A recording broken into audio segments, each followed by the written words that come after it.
नमस्कार. आकाशवाणी औरंगाबाद केंद्राच्या दुपारच्या 1च्या बातमीपत्रात मी शुभांगी बिंदू आपलं स्वागत करते. चीन पाकिस्तान आर्थिक मार्गाला भारताचा विरोध असणं साहजिक आहे, अशी प्रतिक्रिया श्रीलंकेनं दिली आहे. हा मार्ग पाकव्याप्त काश्मीरमधून जाणार असल्यानं भारताची याबाबतची चिंता योग्यच आहे, असं श्रीलंकेचे मंत्री सरथ अमानुगामा यांनी म्हटलं आहे. बीजिंगमध्ये या मार्गासंदर्भात नुकत्याच पार पडलेल्या बैठकीला उपस्थित राहिल्यानंतर श्रीलंकेनं ही प्रतिक्रिया दिली आहे. या परिषदेला भारतीय प्रतिनिधीची उपस्थिती नव्हती. सध्या सर्वोच्च न्यायालयासमोर सुरू असलेल्या तिहेरी तलाक प्रकरणाच्या सुनावणीदरम्यान आज न्यायालयानं all India Muslim personal law बोर्डला काही प्रश्न केले. तिहेरी तलाक नाकारण्याचा पर्याय महिलांना देता येईल का, अशी विचारणा न्यायालयानं केली. देशातल्या 38 केंद्रीय विद्यापीठांमध्ये येत्या जुलैपासून निःशुल्क वाय-फाय सुविधा उपलब्ध करून देण्यात येणार आहे. केंद्रीय मनुष्यबळ विकास मंत्री प्रकाश जावडेकर यांनी नवी दिल्लीमध्ये काल ही माहिती दिली आहे. राष्ट्रीय शैक्षणिक धोरणाबाबत एक समिती स्थापन करण्यात येणार असल्याची आणि राष्ट्रीय पात्रता परीक्षा नेट संदर्भातला एक निर्णय लवकरच जाहीर होणार असल्याची माहितीही जावडेकर यांनी यावेळी दिली. देशाच्या ईशान्य भागात सुरू झालेला धार्मिक कट्टरतावाद हा देशाच्या सुरक्षेला गंभीर धोका असल्याचं मत केंद्रीय गृहमंत्री राजनाथ सिंह यांनी व्यक्त केलं आहे.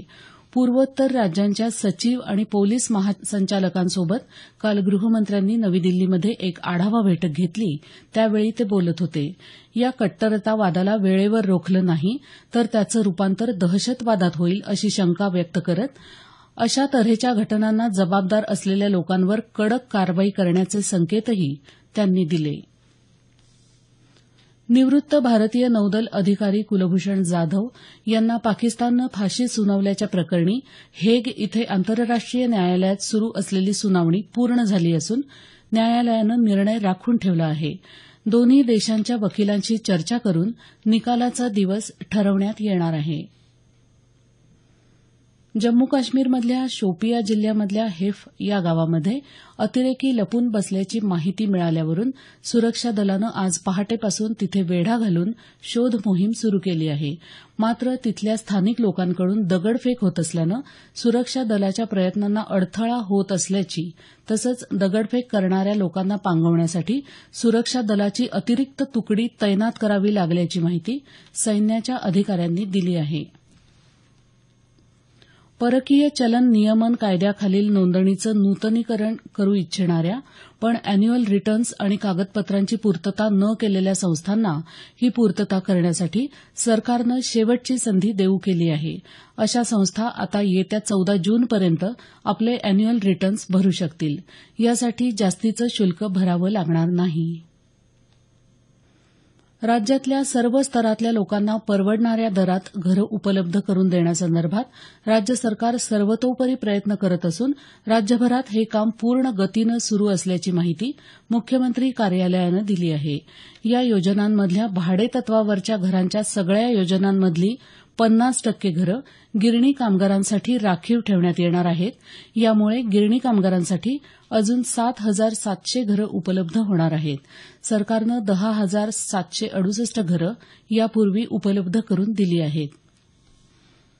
विरोधी पक्षांनी राज्य सरकारविरोधात सुरू केलेल्या संयुक्त संघर्ष यात्रेच्या 4थ्या टप्प्याला आजपासून रायगडावरून सुरुवात झाली. यावेळी रायगडावरच्या शिवाजी महाराजांच्या पुतळ्याला अभिवादन करण्यात आलं. त्यानंतर महाड इथे चवदार तळ्यापाशी डॉ. बाबासाहेब आंबेडकर यांना अभिवादन करण्यात आलं. यावेळी शेतकऱ्यांचे सातबारे कोरे करण्याची आणि त्यांची कर्ज माफ करण्याची मागणी करण्यात आली.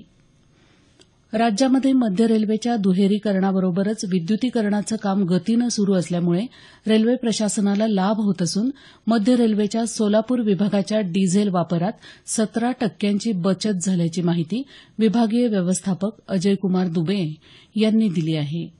वाशिम जिल्ह्यातल्या शेतकऱ्यांकडे शिल्लक असलेल्या तुरीची खरेदी करण्याच्या दृष्टीनं त्यांना आज नाफेड केंद्रावर बोलावण्यात आलं होतं. या केंद्रावर शेतकरी जमा झाल्यानंतर त्यांना खरेदीसाठी आवश्यक असलेल्या टोकन्सचं वाटप न झाल्यामुळे या शेतकऱ्यांनी खरेदी केंद्रावर गोंधळ घातल्याचं आमच्या वार्ताहरानं कळवलं आहे.